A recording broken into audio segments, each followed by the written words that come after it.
حضرت رابعہ بصری بیمار ہوتی، خبر پہنچتی ہے ایک عاشق کی بیماری کی دوسرے عاشق کو، امام حسن بصری کو، وہ عیادت کے لیے تشریف لے جاتے ہیں۔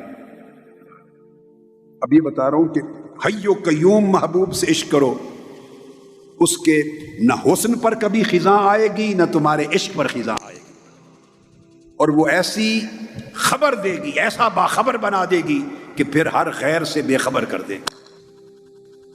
امام حسن بصری رضی اللہ تعالیٰ عنہ پہنچتے ہیں حضرت رابعہ بصری کے پاس عیادت کے لیے۔ عیادت ہو گئی، جب موقع ملا تو پوچھنے لگے رابعہ اتنا شدت کا بخار ہے، یہ بتا دے یہ بخار ہوا کیسے، اتنی شدت کی تکلیف آئی کیسے؟ حضرت رابعہ بصری نے جواب دیا، یہ جواب ہر ایک کو نہیں دیے جاتے۔ محرم ای ہوش جز بے ہوش نیست، مرز بارا مشتری چوں گوش نیست۔ اس ہوش کا محرم سوائے بے ہوش کے کوئی نہیں ہوتا۔ زبان جو سودا دیتی ہے، جو کچھ بولتی ہے، زبان کے سودے کا خریدار جسم کا کوئی اور عضو نہیں ہوتا سوائے کان کے۔ زبان جو بولتی ہے، سودا دیتی ہے، نہ زبان کا سودے کا خریدار آنکھ ہے، نہ زبان ہے، نہ ناک، نہ ہاتھ۔ زبان کے سودے کا خریدار کان ہے، تو سودے کے حساب سے خریدار بھی ہوتا ہے۔ تو یہ بات ہر ایک سے نہیں ہوتی۔ پوچھا اصل راز بتا، یہ بخار ہوا کیسے؟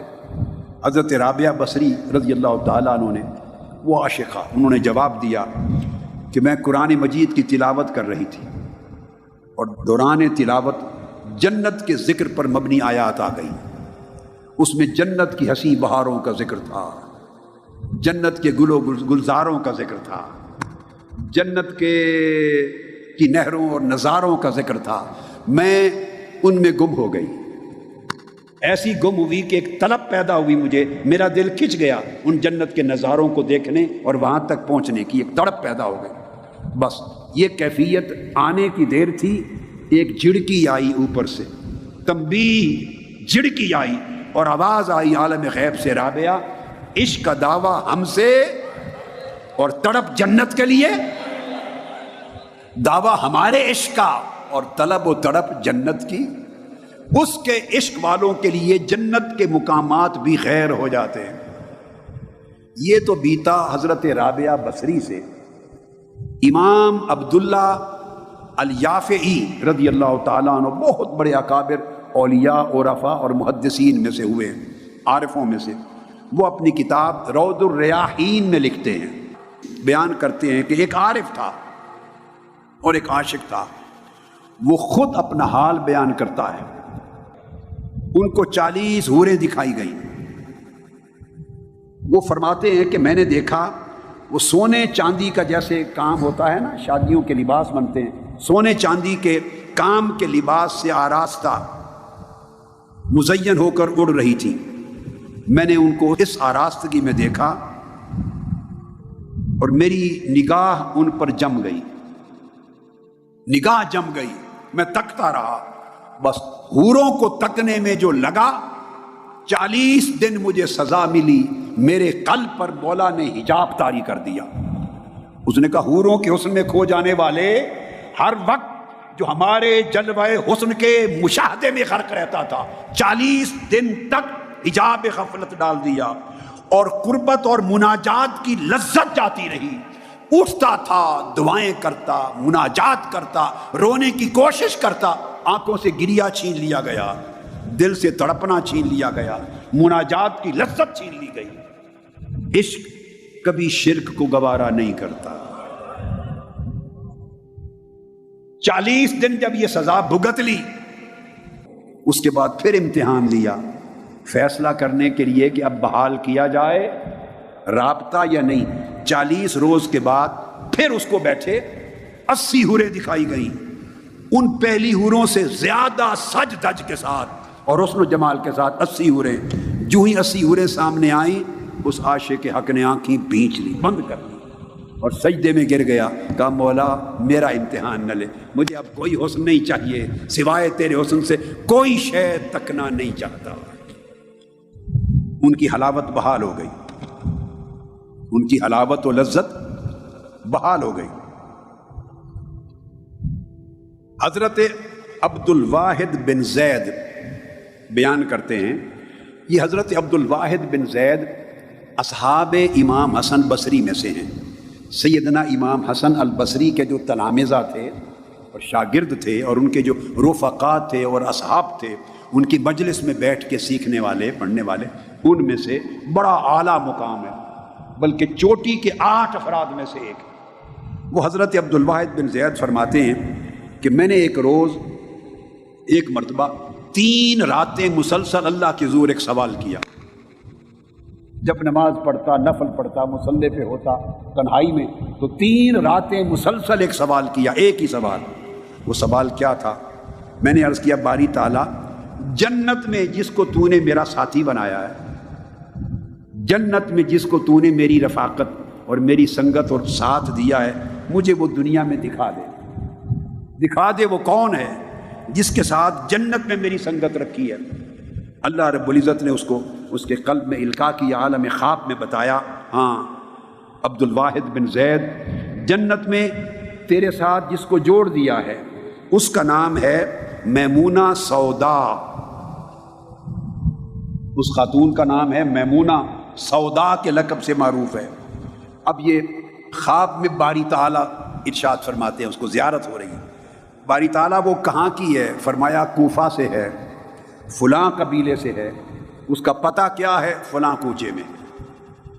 صبح حضرت عبد الواحد بن زید اٹھے، شوق ہوا کہ جا کے میں اس کو دیکھوں جو جنت میں میرا مقدر بنا دی گئی۔ کوفہ جا پہنچے، کوفے میں جا کے لوگوں سے پوچھا، انہوں نے کہا اس نام کی خاتون ہے، مگر اے حضرت عبد الواحد وہ تو دیوانی ہے۔ ہائے ہائے ہائے، وہ تو دیوانی ہے، آپ کہاں سے چلے؟ بصرہ سے، اس کو کیوں پوچھتے ہیں اور کیا لینا اس سے؟ اس نے کہا وہ دیوانی ضرور صحیح، وہ کرتی کیا ہے؟ لوگوں نے کہا وہ جنگلوں میں رہتی ہے، بکریاں چراتی ہے، بکریاں چراتی ہے، اور جب ذوق میں آتی ہے تو عشق کے شعر پڑھتی۔ عطا پتہ لیا کس جنگل میں؟ بتایا فلاں جنگل میں۔ حضرت عبد الواحد بن زید وہاں پہنچ گئے، دیکھا نماز کا وقت تھا، وہ نماز پڑھ رہی ہے، حضرت میمونہ سودا نماز پڑھ رہی ہیں، ان کے سامنے ایک لاٹھی گاڑی ہوئی ہے تاکہ کسی نے گزرنا ہو تو گاڑی رہے، اور ایک اون کا کپڑا ہے، چادر زیب تن کی ہوئی ہے، اور اس کے کپڑے پہ لکھا ہے کہ یہ باندھی ہے مولا کی، مگر ایسی باندھی ہے نہ بیچی جا سکتی ہے نہ خریدی جا سکتی۔ کپڑے پہ لکھا ہوا یہ ایسی باندھی ہے نہ بیچی جا سکتی ہے نہ خریدی جا سکتی ہے۔ حضرت عبد الواحد بن زید نے دوسری بات بڑی عجیب دیکھی، وہ نماز پڑھ رہی ہے اور ساتھ ہی بھیڑیے اور بکریاں اکٹھے کھیل کود کر رہے ہیں اور اکٹھے چر رہے ہیں، اور بھیڑیے نہ بکریوں پر حملہ کرتے ہیں نہ کھاتے ہیں، نہ انہیں کوئی وحشت ہوتی ہے۔ یہ منظر دیکھ کر حیرت زدہ رہ گئے۔ جب نماز سے فارغ ہوئی، سلام کیا، آ کے بیٹھے ان کے پاس، تو میمونہ سودا نے کہا عبد الواحد بن زید چلے جائیے، ابھی ملاقات کا وعدہ نہیں آیا۔ وہ رات خواب میں اللہ رب العزت کی طرف سے پیغام لے کے آیا، یہ جنت کی رفیقہ ہے۔ وہ کہنے لگی آپ چلے جائیں، ابھی ہمارے اکٹھے بیٹھنے رہنے کا وقت نہیں آیا، وہ وعدے کا دن آئے گا تو آ جانا۔ انہوں نے کہا میں جاتا ہوں، کوئی نصیحت کر دیں مجھے، نصیحت۔ اس نے کہا نصیحت یہ ہے کہ بندہ جب دنیا کی طلب اور محبت میں ہی لگا رہتا ہے، دنیا کی طلب و محبت میں ہی لگا رہتا ہے، تو اللہ تعالیٰ اس سے اپنی خلوت کی محبت اور لگن چھین لیتا ہے اور قرب کو دوری سے بدل دیتا ہے، اور اس کی بجائے وحشت اور طبیعت کی بیگانگی، اللہ کے قرب اور محبت کے ساتھ طبیعت کی بیگانگی اس کے دل میں طاری کر دیتا ہے۔ پھر اس نے اپنے ذوق میں مستی میں کچھ شعر پڑھ دیے۔ حضرت عبد الواحد بن زید نے کہا، اے اللہ کی عاشق بندی، مجھے جاتے جاتے اتنی بات بتا دیں کہ یہ قصہ کیا ہے؟ بھیڑیے تیری بکریوں کے ساتھ کھیل رہے ہیں، نہ بکریاں ان سے ڈرتی ہیں نہ وہ ان پہ جھپٹتے ہیں، یہ ماجرا کیا ہے؟ اس نے کہا اس کے علاوہ کچھ نہیں پوچھو گے؟ اس نے کہا نہیں۔ انہوں نے کہا سن لو، جب سے میں نے مولا سے صلح کر لی ہے، جب سے میں نے مولا سے صلح کر لی ہے، تب سے بھیڑیوں نے میری بکریوں کے ساتھ صلح کر لی ہے۔ جب میں مولا کے ساتھ موافقت کے رشتے میں آ گئی ہوں، تب سے بھیڑیے میری بکریوں کے ساتھ موافقت اور یگانت کے رشتے میں آ گئے ہیں۔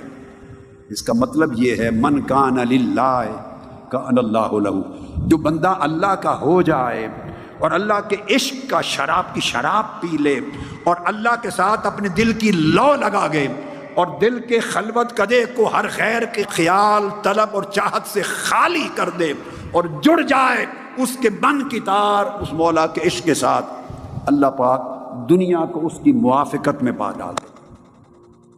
لوگ اس کے پیچھے آتے ہیں، لوگ اس سے محبت کرتے ہیں، لوگ اس کی تلاش کرتے ہیں، اور بیگانہ اس کے اپنے جاننے والے بن جاتے ہیں، اپنے بن جاتے ہیں۔ یہ تعلق اللہ پاک کے عشق کی برکت سے نصیب ہو جاتا ہے۔ حضرت ذوالنون مصری رضی اللہ تعالیٰ عنہ فرماتے ہیں کہ مجھے میرے کچھ احباب نے، اولیاء، عارفوں نے، عاشقوں نے بتایا، کچھ احباب نے، کہ مصر میں قاہرہ کے قریب، قاہرہ جو کیپٹل ہے، قاہرہ کے قریب مصر میں کوہ مقتم ہے، جبل مقتم۔ اس جبل مقتم کی غاروں میں ایک اللہ کی بندی، ایک اللہ کی عاشقہ رہتی ہے، اور اس کا عالم عشق عجیب ہے۔ حضرت ذوالنون مصری کہتے ہیں میں اس کی زیارت کے لیے اور اس سے عشق کا سبق لینے کے لیے اور اس کے احوال جاننے کے لیے چل پڑا۔ میں جب وہاں گیا بہت تلاش کیا، وہ تو نہیں ملی، مگر کچھ اور عابد زاہد لوگ، عبادت گزار لوگ مل گئے۔ میں نے ان سے پوچھا اس عاشقہ کا، اس دیوانی کا جو عشق الہی میں دیوانی ہو گئی۔ انہوں نے کہا ذوالنون کیا بات ہے، داناؤں سے بھاگتے ہو اور دیوانوں کو تلاش کرتے ہو؟ انہوں نے کہا داناؤں سے بھاگتے ہو، دیوانوں کو تلاش کرتے ہو؟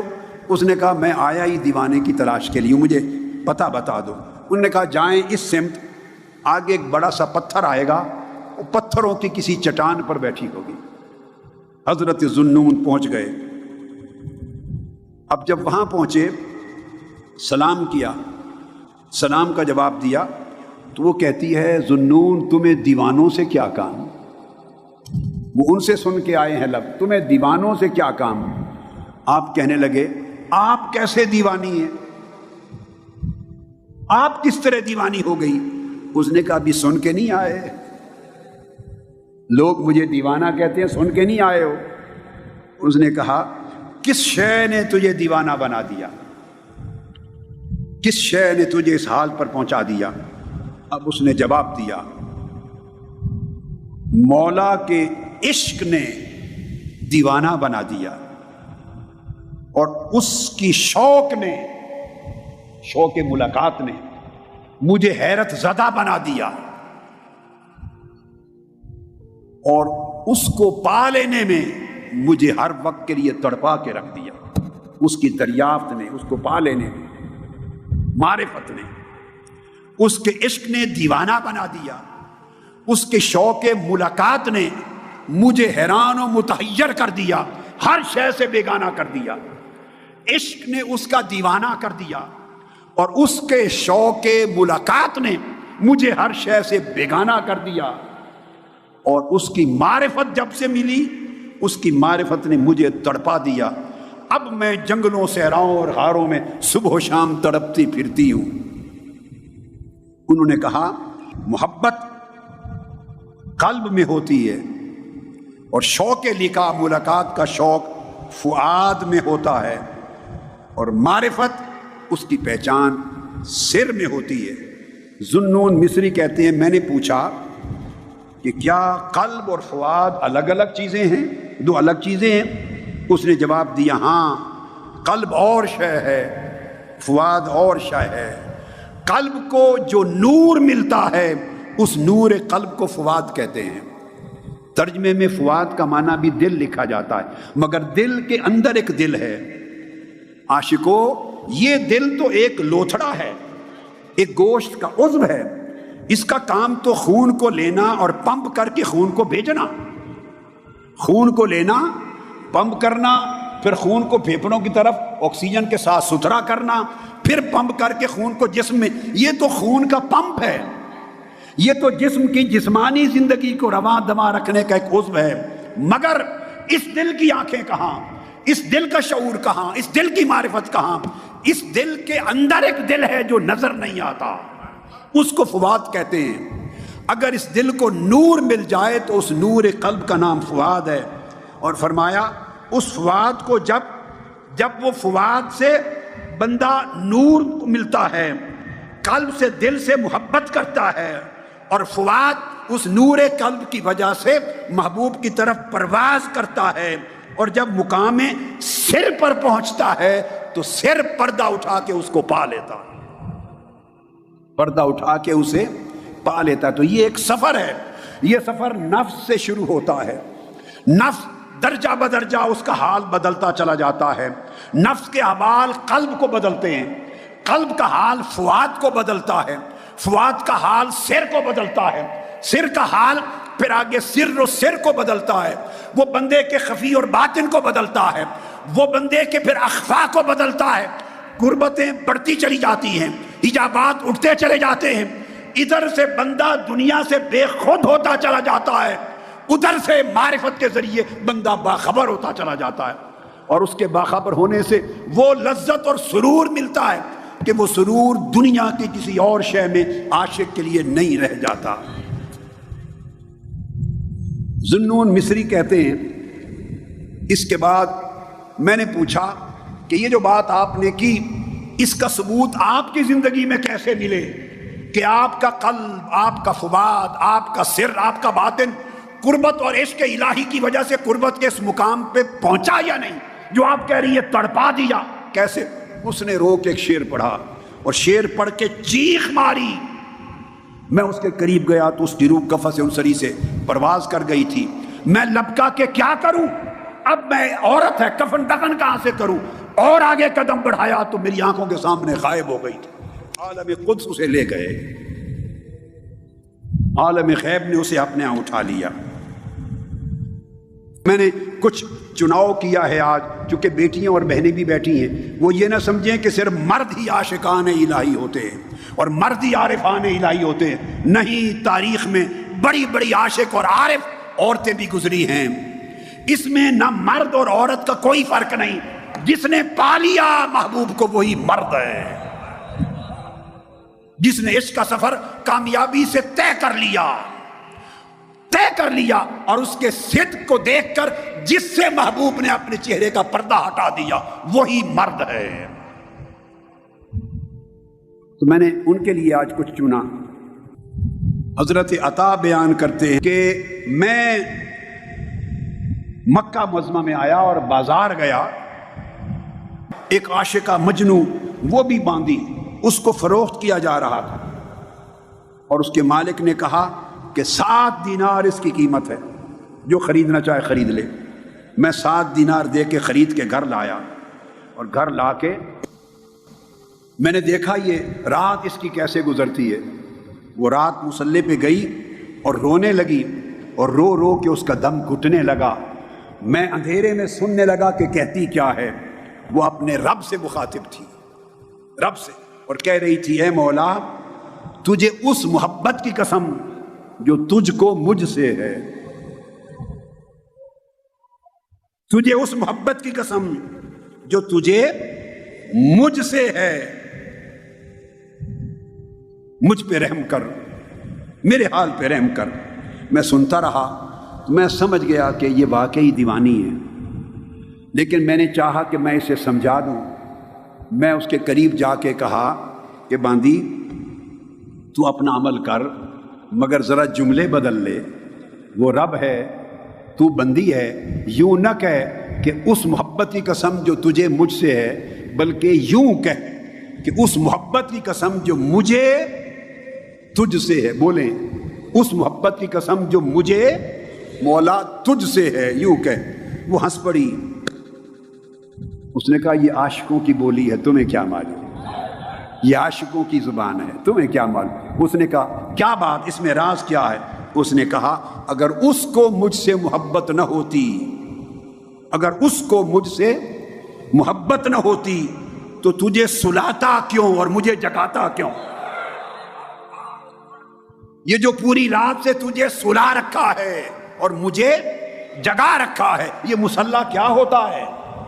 یہ محبوب کے گھر کی دہلیز ہوتی ہے، یہ جو اپنی دہلیز میں کھڑا کر رکھا ہے اور مجھے اذن اور اجازت دی ہے کہ میں اس سے باتیں کروں، میں اس کو پکاروں، اس سے باتیں کروں، اور اجازت دی ہے کہ اسے یاد کروں۔ یہ اس کو مجھ سے محبت ہے تو مجھے جگا رکھا ہے۔ محبوب کو جگاتے ہیں تاکہ ان کی باتیں سنیں۔ میں جو رو رہی ہوں اور تم آرام سے ہنس رہے ہو، وہ اس لیے اس کو تجھ سے محبت ہوتی تو تمہیں رلاتا۔ مجھ سے محبت ہے، میرا رونا سنتا ہے۔ اپنے دیوانوں کے نالوں سے وہ خوش ہوتے ہیں، اپنے دیوانوں کے نالوں سے وہ خوش ہوتے ہیں، پس دیوار سنا کرتے ہیں شیون ان کا۔ جب اس کے عاشق ہو جاتے ہیں پھر عاشقوں کا رونا سنتا ہے، عاشقوں کی مناجات سنتا ہے، ان کا شیون سنتا ہے، اس سے خوش ہوتا ہے، اس کی آواز سن کر اس کو مزہ آتا ہے، اس کی رحمت اس کی محبت جھومتی ہے۔ وہ کہتے ہیں کہ میں نے عرض کیا کہ اب آج سے تم مالک ہو، مجھے درس دیا کرو، میری تربیت کیا کرو۔ حضرت ابو بکر شبلی فرماتے ہیں کہ میں نے راستے میں ایک مجنوں کو دیکھا، عاشق کو دیکھا۔ دیکھیے اولیاء نے، محدثین نے، بزرگوں نے کتابیں لکھی ہیں، یہ کوئی مضمون۔ بعض لوگ جو اس ذوق کے نہیں اور جن کو اس سودے کی خبر نہیں، وہ یہ نہ سمجھیں کہ یہ کوئی من گھڑت چیزیں نہیں۔ مثلا یہ کتاب امام ابن الجوزی کی ہے، امام ابن الجوزی، اور اس کتاب کا نام ہے بحر الدموع، آنسوؤں کا دریا، آنسوؤں کا دریا۔ یہ کتاب ابھی ادھر موجود نہیں تھی تو میں نے آج ہی آپ کو صرف دکھانے کے لیے، تاکہ شناسا کراؤں آپ کو ان چیزوں کے ساتھ، یہ میں نے کمپیوٹر سے مکتبہ شاملہ سے پرنٹ کروائی۔ اور علامہ ابن الجوزی بہت بڑے محدث اور فن جر و تعدیل کے بڑے استاد اور امام ہیں، اور بڑے سخت گیر ہیں، عام کسی صوفی کی کتاب نہیں ہے۔ وہ لکھتے ہیں بحر الدموع، آنسوؤں کا دریا۔ یہ ایک اور امام ہیں، اور امام ابن الجوزی حضور سیدنا غوث الاعظم کے زمانے کے 5ویں 6ٹھی صدی ہجری کے محدث ہیں۔ یہ ایک اور ہے امام ابو القاسم حسن بن محمد النیساپوری، یہ 4تھی صدی ہجری کے، حضور داتا گنج بخش سے بھی پہلے کے زمانے کے امام ہیں۔ 406 ہجری میں وفات ہے ان کی، 406 ہجری میں جو ائمہ حدیث کا دور ہے۔ ان کی کتاب ہے اتنی بڑی، اس کا نام ہے عقلاء المجانین، عقلاء المجانین، دیوانوں میں جو فرزانہ ہوئے۔ کیا؟ جو دیوانوں میں فرزانہ ہوئے، یعنی وہ دیوانے جو بے خبر ہو کے باخبر ہوئے، اس کتاب کا نام ہے، جو بے خبر ہو کے باخبر ہوئے، بے ہوش ہو کر ہوش مند ہوئے۔ جو دنیا کی نگاہ میں بے ہوش تھے، اور عشق کی بستی میں ہوش مند تھے۔ یہ امام ابو القاسم حسن بن محمد بن حبیب النیسابوری، بڑی بڑی کتابیں۔ امام ابن رجب الحنبلی کی کتاب الرقۃ والبکاء، یہ امام یافعی کے حوالہ جو دے رہا ہوں، روض الریاحین، بڑی کتب ایک طویل۔ اور یہ جو کتاب میں نے اکلاء المجانین بتائی، عاشقوں دیوانوں میں فرزانہ، امام ابن حجر اسقلانی اپنی اسانید اور اسبات میں لکھتے ہیں کہ میں نے اپنی شیوخ سے یہ کتاب پوری سند کے ساتھ پڑھی، اکلاء المجانین، دیوانوں میں فرزانہ۔ چونکہ ہمارا تعلق کٹ گیا ہے مضامین عشق سے، ہم روکھے لوگ، روکھی طبیعتیں، روکھا زمانہ، روکھا علم، اس میں عشق کی نمی نہ رہی، ہمیں سمجھ نہیں رہی ان موضوعات۔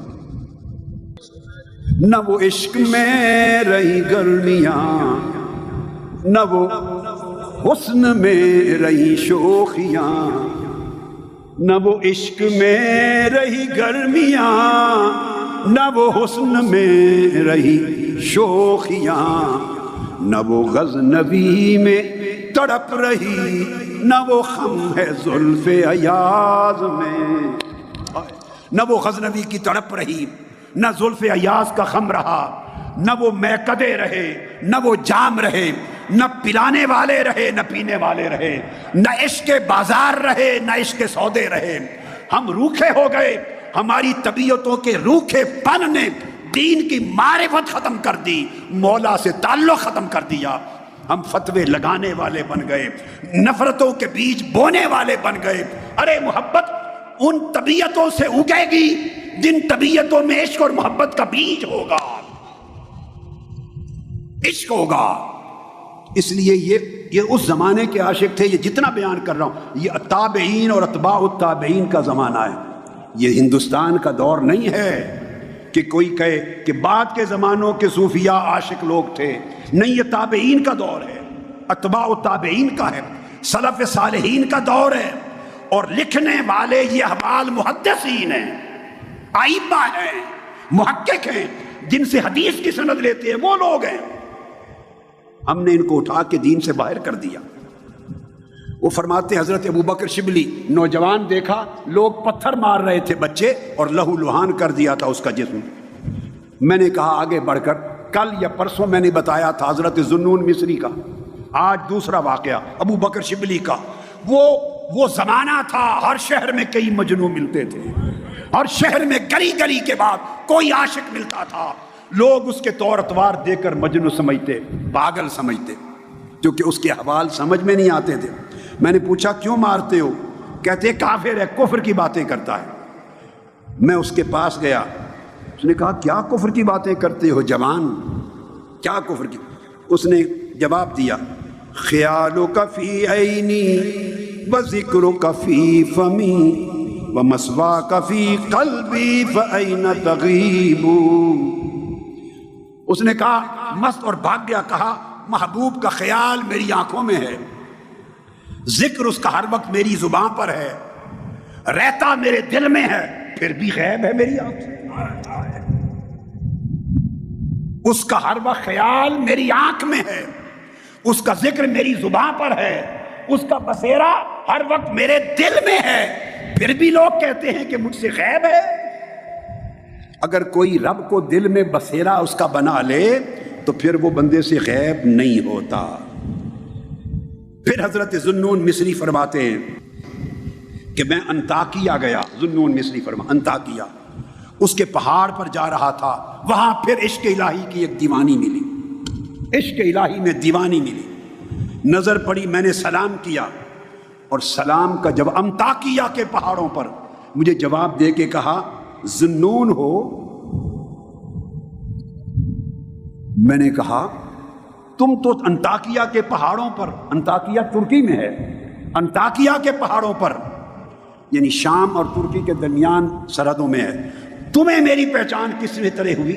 آپ کی میری ملاقات ہی کبھی نہیں ہوئی۔ اس نے کہا جن کا تعلق مولا کے ساتھ عشق اور معرفت کا ہو جاتا ہے وہ آپس میں بھی پہچان رکھتے ہیں۔ اس نے پوچھا، ذوالنون مصری سے پوچھا آپ بھی عاشق ہیں؟ اے ذوالنون مصری، آپ ملے ہیں تو ایک سوال کا جواب دے دیں، سخاوت کسے کہتے ہیں؟ سخاوت کسے کہتے ہیں؟ حضرت ذوالنون مصری نے کہا کہ سخاوت کسی غریب کی پرورش کرنا، اس کو عطا کرنا، اس کو دینا، جھولی بھر دینا، حاجتوں کی کفالت کرنا، مال لٹا دینا، یہ سخاوت ہے۔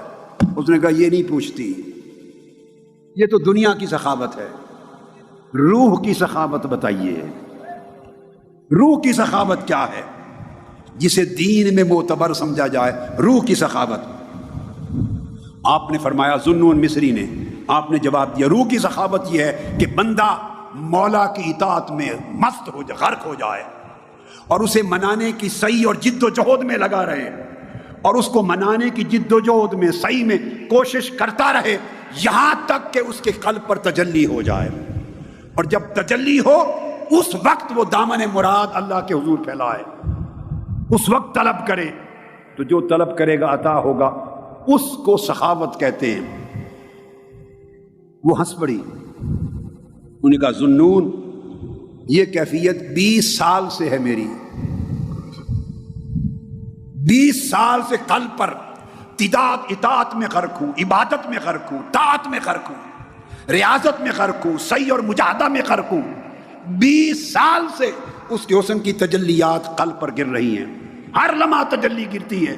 تو اس تجلی کے لمحے پر جو مانگنا جس کو آپ سخاوت کہتے ہیں، 20 سال میں اس لمحے پر کھڑی ہوں، ارادہ ہوتا ہے کہ کچھ مانگ لوں، 20 سال سے ارادہ بنتا ہے کہ کچھ مانگ لوں، مگر پھر شرم آ جاتی ہے کہ اس مانگ کر اس برے مزدور کی طرح نہ ہو جاؤں جو مزدوری کرتا ہے اور مالک سے اجرت مانگ لیتا ہے، جو مزدوری کرتا ہے اور اجرت مانگ لیتا ہے۔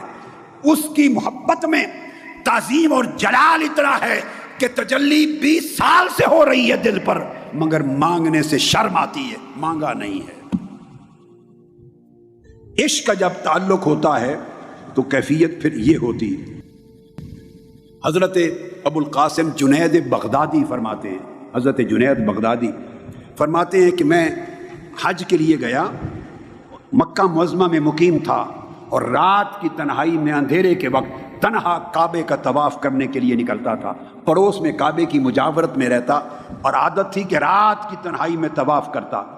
فرماتے ہیں ایک رات جب خوب تاریکی طاری ہو گئی، اچانک ایک عارفہ عاشقہ کی آواز گونجی، دوران طواف گنگنا رہی تھی ایک عاشق، ایک عارفہ گنگنا تھی، میں غور سے سنا، وہ کہہ رہی تھی ابل حب ان یخفا وکم قد کتمتہ فاصبح عندی قد اناخ وتنبا اذا اشتد شوقی حام قلبی بذکرہ وان رنت قربا من حبیبی تقربا ویبدو فافنا ثم احیا بہ لہ ویسعدنی حتی الذ واطربا۔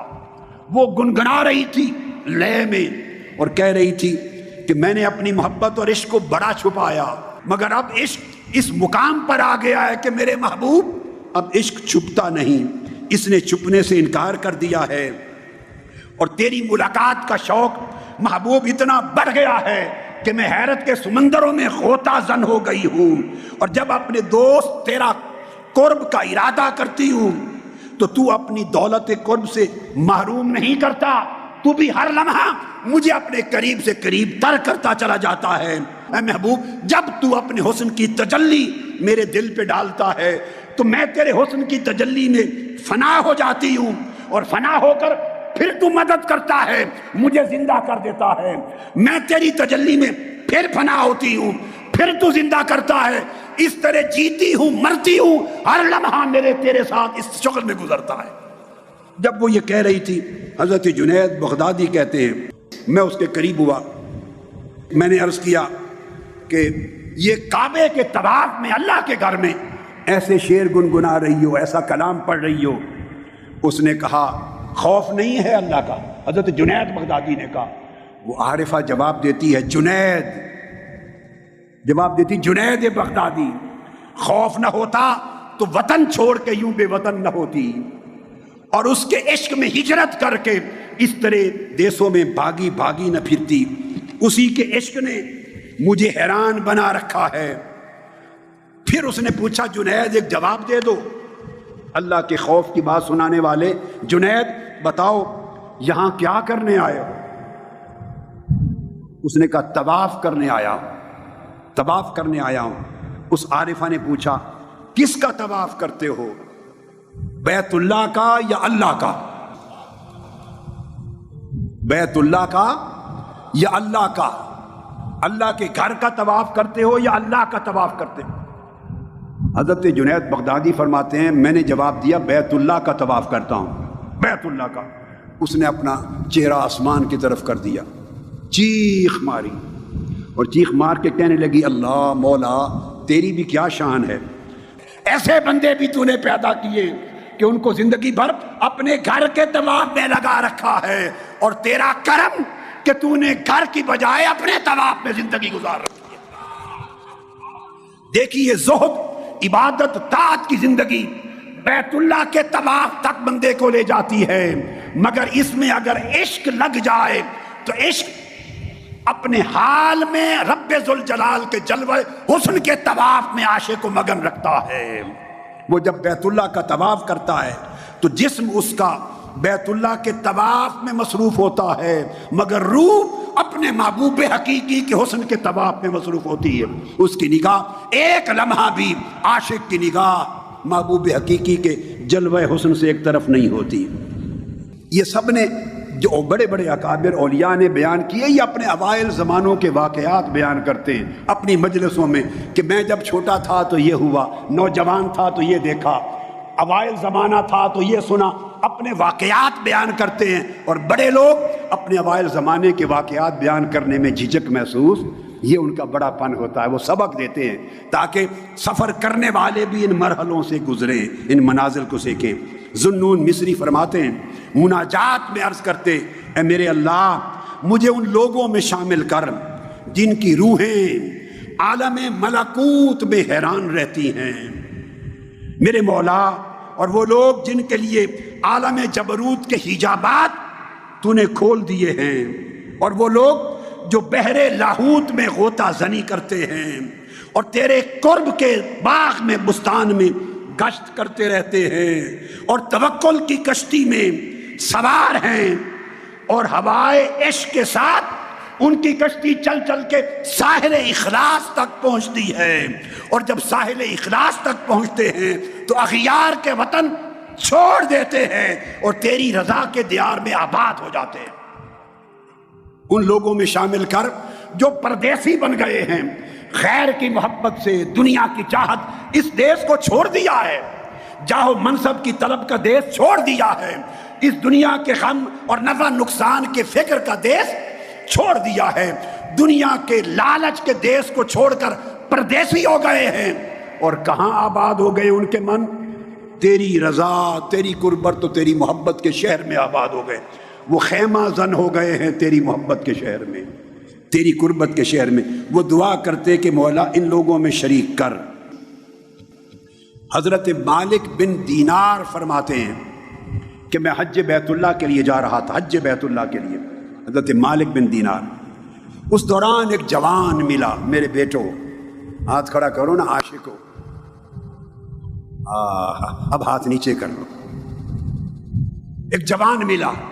میں نے آپ کو کل بھی کہا تھا جوانی یہی عمر ہے جو مستانہ کر دے گی، یہی عمر ہے جو شراب عشق پلا دے گی، یہی عمر ہے جو نشہ چڑھا دے گی، اور اس عمر کا چڑھا ہوا نشہ پھر بڑھاپے تک اترتا نہیں ہے، آپ کا مددگار ہوتا ہے، ساتھ چلتا ہے۔ میں آپ کو قسم کھا کے کہتا ہوں دنیا میں کوئی حسن ایسا نہیں رکھا جو اس کے حسن کے برابر لذت دے سکے، دنیا میں کوئی عیش ایسی نہیں رکھی جو اس کی قربت کے برابر عیش دے سکے، دنیا میں کوئی راحت ایسی نہیں رکھی جو اس کے عشق اور محبت کے تعلق کے برابر راحت جاں دے سکے۔ تم نے یہی کچھ چکھا ہے، بڑا سمجھتے ہو، لات مارو، لات مارو، دنیا بھی فانی ہے، دنیا کے حسن بھی فانی ہے، دنیا کی چاہتیں بھی فانی ہے، فانی سے عشق نہ کرو، باقی سے عشق کرو، تمہیں بھی باقی بنا دے گی، تمہیں بقا دے دے گی، مر کے بھی جیتے رہو گے، مر کے بھی جیتے رہو گے، آنکھیں بند کرو گے مگر نظر آئے گا، سو گے مگر سونے میں بیداری ہوگی، دور ہوگے مگر دوری میں قربت ہوگی، پڑھا نہیں ہوگا نہ پڑھ کے بھی علم ہوگا، اس سے عشق کرو، دروازے کھل جائیں گے، حجابات اٹھ جائیں گے، دوریاں ختم ہو جائیں گی، قربتیں بلائیں گی۔ اللہ پاک فرماتے ہیں حدیث قدسی میں، میری طرف کوئی شخص چل کے آئے میں اس کی طرف دوڑ کے جاتا ہوں، کوئی ایک بالشت بڑھے میں گز کے برابر بڑھتا ہوں۔ اے بندے اور میرے جوان بیٹو عاشقو، اس مولا سے عشق کر کے دیکھو، دیکھو عشق لذت کیا دیتی ہے، دنیا سے کتنا بیگانہ کرتی ہے، کتنا بے نیاز کرتی ہے، سارے فکر چھین لے گا عشق۔ یہ ہر وقت کے فکر، ہر وقت کے گورکھ دھندے، پریشانیاں، اذیتیں، دکھ درد ختم کر دے گا، اور پھر یہ کہ عشق آپ کو وہ سیرابی دے گا، کبھی پیاس نہیں لگے گی۔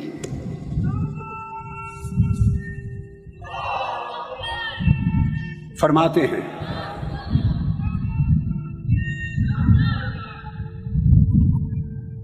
حضرت مالک بن دینار فرماتے ہیں، میں نے حج کی راہ میں ایک جوان دیکھا، جوان دیکھا، ہر جوان سوچے نا کس کو دیکھا، بولیے نا، ایک جوان دیکھا۔ میری آرزو ہے کہ آج اس زمانے میں کچھ جوان پھر ایسے پیدا ہو جائیں، کچھ جوان ایسے پیدا ہو جائیں۔ اس کے پاس نہ کوئی توشہ تھا، نہ پانی تھا، نہ زاد سفر تھا، پیدل جا رہا ہے۔ میں نے سلام کیا، اس نے جواب دیا۔ میں نے پوچھا جوان کہاں سے آ رہے ہو؟ اس نے جواب دیا اس کے پاس سے۔ کیا جواب دیا؟ اس کے پاس سے آ رہا ہوں۔ میں نے پوچھا کہاں جا رہے ہو؟ اس نے کہا اسی کی طرف جا رہا ہوں۔ میں نے کہا تمہارا توشہ سفر، سامان سفر کس کے پاس ہے؟ اس نے کہا اسی کے پاس ہے۔ میں نے کہا پانی، ضروریات زندگی کے بغیر بھی بھلا سفر طے ہوتا ہے، تو کیسے گزر اوقات ہوگی؟ اس نے کہا میں نے چلتے ہوئے 5 حرف لے لیے تھے۔ وہ 5 حرف پوچھا کیا ہے؟ کہا کاف ہا یا عین صاد، کاف ہا یا عین صاد، یہ 5 حرف لے لیے تھے۔ میں نے پوچھا تو ان کا کیا مطلب ہے؟ کہتے ہیں کاف سے مراد ہے کہ وہی کافی ہے۔ کاف کا معنی ہے، اس نے مجھے بتا دیا میں ہی کافی ہوں، کاف۔ ہا، اس کا معنی ہے وہی ہادی ہے، جو ضرورت ہوگی میں کافی رہوں گا، جہاں بھولو گے میں ہی رہنمائی کروں گا، ہدایت کروں گا۔ یا سے مراد ہے جگہ اور پناہ دینے والا، جہاں مشکل آئے گی میں ہی پناہ دوں گا۔ اور عین کا معنی ہے عالم، خبر رکھو کہ تمہارے ہر حال کا سب سے بہتر جاننے والا میں ہوں۔ اور صاد کا معنی ہے صادق، جو وعدہ اس نے کر دیا ہے وہ اس میں سچا ہے۔ کہتے ہیں ان 5 باتوں کے بعد مجھے حاجت نہیں۔ حضرت مالک بن دینار کہتے ہیں کہ میں اس کی بات سن کے حیران ہوا، اور میں نے کوشش کی کہ کچھ ان کو کپڑا کوئی چیز دے دوں۔ اس نے کہا نہیں مالک بن دینار نہیں، اگر لوں گا اور حلال ہوگا تو حساب دینا ہوگا، حرام ہوگا تو عذاب بھگتنا ہوگا۔ حلال ہوگا تو حساب دینا ہوگا، اگر حرام ہوگا تو عذاب بھگتنا ہوگا، اس لیے مجھے آزمائش سے محفوظ رکھ۔ وہ کہتے ہیں پھر ہم وقت آ گیا حج کا، سب نے احرام باندھے، لبیک اللہم لبیک کی آوازیں گونجی، وہ چپ دنگ ششدر حیران کھڑا ہے۔ میں نے کہا جوان تو بھی تلبیہ کہہ۔ اس نے کہا مجھے ڈر لگتا ہے کہ کہیں میں لبیک کہوں تو جواب نہ آ جائے کہ لا لبیک ولا سعدیک، کہ میں تیری بات نہیں سنتا اور تیری طرف تکتا بھی نہیں ہوں۔ کہتے ہیں وہ جوان غائب ہو گیا میری نگاہ سے۔ میں نے اس کو مینا میں پایا قربانی کے دن، وہ بیٹھا تنہا، یہ شعر کہہ رہا تھا کہ ہر محبوب اپنے عاشق کی قربانی قبول کرتا ہے، ہر محبوب عاشق کی قربانی قبول کرتا ہے۔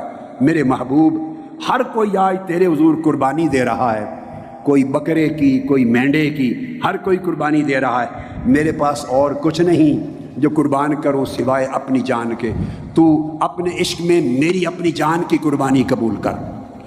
اس نے یہ شعر پڑھا اور چیخ نکلی۔ ہم آگے بڑھے، اس کی روح قفس انصری سے پرواز کر چکی تھی۔ سارا دن پریشان رہے، رات آئی، اس کی تدفین ہو گئی۔ تدفین کے بعد پہلی رات آئی تو وہ خواب میں ملا، وہ جوان عارف، وہ عاشق۔ میں نے پوچھا، اے عاشق تیرے ساتھ کیا معاملہ ہوا؟ اس نے کہا وہی معاملہ کیا مولا نے جو بدر کے شہیدوں کے ساتھ ہوا۔ وہی معاملہ ہوا جو بدر کے شہیدوں کے ساتھ ہوا۔ میں نے پوچھا وہ کیسے؟ وہ تو بدر کے شہید تھے۔ کہا انہیں کافروں کی تلوار نے مارا تھا، وہ کافروں کی تلوار سے مارے گئے تھے، میں عشق جبار کی تلوار سے مارا گیا ہوں۔ مجھے عشق جبار کی، مولا کے عشق کی تلوار نے شہید کیا ہے۔ اللہ نے وہی میرے ساتھ حال کیا۔ حضرت ابراہیم بن شیبان رحمۃ اللہ تعالیٰ علیہ، وہ بھی سلف صالحین میں اکابر عرفاء اور عاشقوں میں سے، ان سے کسی نے پوچھا کہ عارف کی علامت کیا ہے، عارف کسے کہتے ہیں؟ انہوں نے کہا میں آپ کو علامت بتاتا ہوں کہ میں اپنے شیخ حضرت ابو عبداللہ المغربی کے ساتھ کوہ طور پر گئے۔ اب طور پر 70 عاشقوں کی جماعت تھی، 70 عاشق تھے۔ ہمارے اس گروہ میں ایک نوجوان بھی آیا، اس پر بڑی رکت کی کیفیت رہتی تھی۔ ہم نماز پڑھتے تو ہمارے ساتھ شریک نماز ہوتا، علمی تذکرہ ہوتا تو وہ بڑے غور سے سنتا بیٹھتا، حال کا بیان ہوتا تو اس کے آنسو گرتے، ہم اس کو سنتے رہتے۔ میرے شیخ ابو عبداللہ المغربی نے بتایا کہ ایک روز ہم طور کے ہی علاقے میں ایک درخت کے نیچے بیٹھے تھے، سبزے پر۔ شیخ نے عشق اور معرفت کا مضمون بیان کیا، عشق اور معرفت کا۔ وہ جوان سنتا رہا عشق اور معرفت کا مضمون۔ اچانک اس نے گرم سانس لی، اس طرح گرم سانس لی اس نے، آہ بھری۔ اس آہ سے جتنا سبزہ سامنے تھا اس کو آگ لگ گئی، سبزہ جل گیا۔ اس نے، میرے شیخ نے کہا جس کے اندر عشق کی اتنی گرمی پیدا ہو جائے اس کو عارف کہتے ہیں۔ حضرت فتح الموصلی وہ بیان کرتے ہیں کہ ایک شخص بیان کرتے ہیں ان کے اصحاب اور تلامذہ میں سے کہ میں حضرت فتح الموصلی کے پاس گیا، بڑے اکابر اولیاء میں سے۔ وہ رو رہے تھے اور میں نے دیکھا کہ ان کے آنسو زردی مائل تھے، آنسو زردی مائل تھے۔ میں نے کہا کہ اللہ کی عزت کی قسم آپ کو مجھے بتائیں، لگتا ہے آنسوؤں میں خون بھی آیا ہے، کیا ماجرا ہے؟ آپ نے فرمایا ہاں میں رویا بھی ہوں اور خون بھی برسا ہے آنکھوں سے۔ پوچھا روئے کیوں ہو؟ آپ روئے کیوں؟ فرمایا اللہ سے دور رہنے سے، اس کے ہجر اور فراق کہ مولا یہ ہجر کی گھڑیاں کب ختم ہوگی، تیری ملاقات کا لمحہ کب آئے گا، وہ وقت کب آئے گا جب تیرا جلوہ تکنے کے لیے بیٹھیں گے، کب بلائے گا اپنے پاس۔ اس ہجر کی وجہ سے رویا۔ پوچھا کہ پھر خون کیوں برسا؟ کہتے خون اس لیے برسا، رونے کے بعد خیال آیا کہ شاید میرا رونا محبوب نے قبول ہی نہ کیا ہو۔ اس کے فراق کا خیال کر کے رویا، جدائی کا خیال کر کے رویا، اور یہ خیال کر کے کہ شاید رونا قبول ہی نہ ہو، اس پر خون برسا۔ وہ کہتے ہیں کہ جب ان کی وصال ہو گیا، وصال کے بعد وہ خواب میں ملے، اور خواب میں میں نے پوچھا کہ سنائیں کیا معاملہ ہوا؟ فرماتے اللہ رب العزت نے بخش دیا۔ اللہ سے کوئی بات بھی ہوئی؟ خواب میں پوچھتے ہیں جنت میں کوئی بات بھی ہوئی؟ فرماتے ہاں، رب کائنات نے فرمایا میرے رونے کا اور خون کے آنسو بہانے کا پوچھا کہ فتح الموصلی اتنا روتے کیوں تھے اور خون کے آنسو کیوں بہاتے تھے؟ میں نے عرض کیا مولا ایک تو تیری جدائی رواتی تھی اور ایک یہ خیال خون برساتا تھا کہ شاید تو نے قبول نہیں کیا۔ اس پر اللہ رب العزت نے جنت میں اس کو جواب دیا، کہا کہ فتح الموصلی ہر روز تیرا نام اعمال لے کر فرشتے میرے حضور پیش ہوتے تھے، جانتے تھے کہ میرا خاص بندہ ہے، تیرا نام اعمال ہر روز پیش ہوتا تھا۔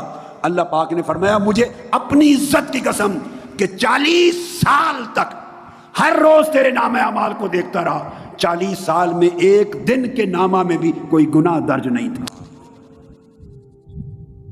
اطاعت گزاری کا یہ عالم اور عشق میں گری اوزاری کا وہ عالم کہ 40 سال میں ایک گناہ درج نہیں نامہ اعمال میں، اور تعلق کے عشق میں کہ کہیں محبوب کی جدائی کب ختم ہوگی اور کہیں محبوب رد نہ کر دے میرے رونے کو۔ تو میں نے آپ کو یاد ہے یہ کہا تھا کہ عشق ہر مرض کا علاج اس لیے ہے کہ ہر زعم اور گمان مٹا دیتا ہے، ہر کبر اور عجب مٹا دیتا ہے، اپنے عمل کا دیکھنا مٹا دیتا ہے، اپنے عمل میں کوئی خوبی نظر نہیں آتی، عاشق ذلت کو گوارا کرتا ہے، منگتا بنتا ہے اور سمجھتا ہے محبوب میں تو تجھے تکنے کے بھی قابل نہیں، تو اگر پردہ اٹھا دے تو تیرا احسان، میں تیرے در پہ کھڑے ہونے کے قابل نہیں، تو نے کھڑا ہونے دیا تیرا احسان، میں تیرے لیے جاگنے بیٹھنے کے قابل نہیں، تو نے یاد کرنے کا موقع دیا تیرا کرم۔ عاشق کا زاویہ نگاہ بدل جاتا ہے، وہ یوں سوچنا چھوڑ دیتا ہے کہ میں نے یہ کیا۔ اولیاء کہا کرتے تھے کہ ساری بربادی 4 چیزوں میں ہے، ساری بربادی 4 چیزوں میں ہے، انا، نحنو، لی و عندی۔ اولیاء کہتے ہیں ساری بربادی 4 چیزوں میں ہے، میں بولیے کس میں؟ میں یا ہم میں، انا و نحنو، یا میں تباہی ہے یا ہم میں، اور ہم کا مطلب ہے کہ پھر گروہ بن جاتا ہے، اتباع پیروکار ہو جاتے ہیں، خاندان مل جاتے ہیں، ماننے والے ہو جاتے ہیں، دست و بازو ہو جاتے ہیں، تو میں سے بڑھ کر بندہ سوچتا ہے ہم، یعنی میں طاقت آ جاتی ہے، میں اور بڑی ہو جائے تو ہم میں بدل جاتی ہے، بندے کو میں تباہ کرتی ہے، پھر بندے کو ہم تباہ کرتا ہے، پھر لی میرے لیے، یعنی یہ میرا ہے، یہ میرا ہونا تباہ کرتا ہے کہ یہ شے میری ہے، میری ہونے کا خیال تباہ کرتا ہے، میرے ہونے کا خیال تباہ کرتا ہے، میرا حق ہے، میرا حق تباہ کرتا ہے، میری عزت یہ تباہ کرتی ہے، میری پہچان یہ خیال تباہ کرتا ہے، میری ریکگنیشن یہ خیال تباہ کرتا ہے، میری اپریسیشن یہ خیال تباہ کرتا ہے۔ تو کہا یا میں برباد کرتا ہے یا ہم، میں بڑی ہو جائے اس میں کبر کی ہوا بھر جائے تکبر کی، تو ہم طاقت بن جاتی ہے، برباد کرتی ہے، یا یہ کہ یہ میری شے ہے، بس بندے تو خود ہی کچھ نہیں تو تیری شے کہاں سے آ گئی؟ سوچ، تو ایک حقیر پلید قطرہ تھا، تیری ابتدا کہاں سے ہے؟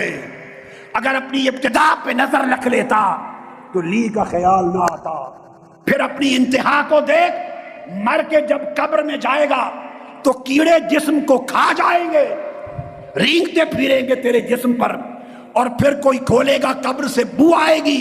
ابتدا کو دیکھ تاکہ انا ختم ہو جائے، انتہا کو دیکھ تاکہ نحن اور لی ختم ہو جائے، اور فرمایا چوتھی چیز اندی، کسی کو دیا تو کہا یہ میری طرف سے ہے، تیری طرف ہی کیا ہے؟ عشق ساری طرفیں جلا دیتا ہے، تمہاری طرف سے کیا ہے؟ بندے تمہارا اپنا ہے کیا؟ سوچ، اس لمحے وہ ذات تمہیں مفلوج کر دے تو تم کھڑے ہونے کے قابل نہ رہو، اس لمحے ذات تمہیں گونگا کر دے کلام کرنے کے قابل نہ رہو، اس لمحے وہ ذات اپنی دی ہوئی بینائی چھین لے اندھا کہلاؤ، اس لمحے وہ اپنی سماعت چھین لے لوگ تمہیں بہرا ڈورا کہیں، وہ ذات تمہارے جسم سے جان چھین لے لوگ تمہیں مفلوج کہیں، تمہیں بخار آ جائے بستر پہ پڑ جاؤ تمہاری صحت کہاں گئی، وہ تمہارا مال چھین لے لٹ جاؤ خسارہ ہو جائے، سارا کچھ چھن جائے، اندی کہاں گیا کہ میری طرف سے اتنا لے لو۔ بندے سوچ، تیری کوئی طرف نہیں، طرف صرف خدا کی ہے، تیری کوئی عزت نہیں، عزت صرف خدا کی ہے، تیری کوئی ملکیت نہیں، ملکیت فقط خدا کی ہے۔ من عندی یہ 5ویں چیز ہے، میری طرف سے، یہ من عندی میری طرف سے، منی مجھ سے، انی میری جانب سے، یہ سارے منی انی من عندی عندی یہ ساری چیزیں بندے کے نفس کو اپنے سامنے لاتی ہیں، اخلاص کی قاتل ہیں، ریا کو پرورش دینے والی، تکبر کو پالنے والی، تواضع کو ختم کرنے والی، انکساری کی جڑ کاٹنے والی، یہ نفس کی خرابیاں ہیں۔ میں کوئی شے نہیں، میں کا حق کہنے کا رب ذوالجلال کو ہے، ہم کہنا کسی کا حق نہیں۔ نحن نزلنا ذکر، ہم کا کہنا اس کی شان ہے۔ دینے والا وہ، لینے والا وہ تمہیں چلائے تو تو چلتا ہے، وہ بٹھا دے تو بیٹھتا ہے، کھلا دے تو کھاتا ہے، چھین لے تو تو کلاش ہے، صحت لے لے تو تو بیمار ہے، جان لے لے تو تیرا نام بدل جاتا ہے، لوگ تجھے میت کہتے ہیں۔ وہی بیٹے، وہ بیٹیاں، وہ بیوی، وہ بچے، وہ بھائی جن کے لیے تو مرتا تھا، جن کے لیے تو کماتا تھا، جن کے لیے حرام لوٹتا تھا، جن کے لیے خیانت کرتا تھا، جن کے لیے مارا پھرتا تھا، وہی کہیں گے دیر ہو رہی ہے، اٹھاؤ میت کو لے جاؤ دفناؤ۔ کہاں گئے تیرے دوست؟ کہاں گئے تیرے بیوی بچے؟ کہاں گئے تیرے خون کے رشتہ دار؟ کہاں گئے تجھ سے محبت کا راگ الاپنے والے؟ اور کہاں گئے جن کے لیے تو مرتا تھا وہ سب رشتے؟ اب وہ رشتہ اس نے تیرا نام بدل دیا، پہلے نام تھا اللہ بخش، اب کوئی نہیں کہتا کہ یہ اللہ بخش پڑا ہے۔ تیرا نام تھا محمد عرفان، اب کوئی نہیں کہتا کہ محمد عرفان پڑا ہے۔ تیرا نام تھا غلام رسول، کوئی نہیں کہتا کہ غلام رسول ہے۔ جو بولتا ہے بیٹا بھی بولتا، کہتا ہے میت اٹھاؤ۔ ارے تیرا تو نام بھی اپنا نہ رہا، تیری پہچان نہ رہی، اب تو تیرے گھر والے بھی تجھے میت کہتے ہیں، اور وہ تجھے لپٹ کر رہنے والے جن کے لیے تو مرتا غیرت دین بیچتا رہا، وہ کہتے ہیں لے جاؤ میت کو، پھر کندھوں پر اٹھاتے ہیں، پھر جنازہ پڑھ کے کرتے کیا ہے؟ جن کے لیے تو نے زندگی گوا دی اور محبوب کو بلا دیا، وہ تو ایک گڑھا کھود کر، اس گڑھے کا نام ہے قبر، کھود کر تمہیں اس میں لٹا کر اوپر مٹی ڈال کے آ جائیں گے۔ اے بندے یہ تیرا انجام ہے، یہ ہے تیرا انجام۔ اے بندے اپنی ابتدا کو دیکھ، اپنی انتہا کو دیکھ، اپنے انجام کو دیکھ، اپنی حیثیت کو دیکھ۔ اگر یہ بات سمجھ میں آ جائے تو پھر میں ختم ہو جائے، میں ختم ہو جائے۔ اس میں کو مٹا دو، اور مٹانا ہی ہے تو محبوب کے عشق میں مٹاؤ، اس کے عشق میں جلاؤ، تاکہ یہ فانی میں ایسی مٹے، ایسی جلے کہ فنا بقا سے بدل جائے، فنا بقا سے بدل جائے، اور تمہیں رہتی دنیا تک لوگ یاد رکھیں۔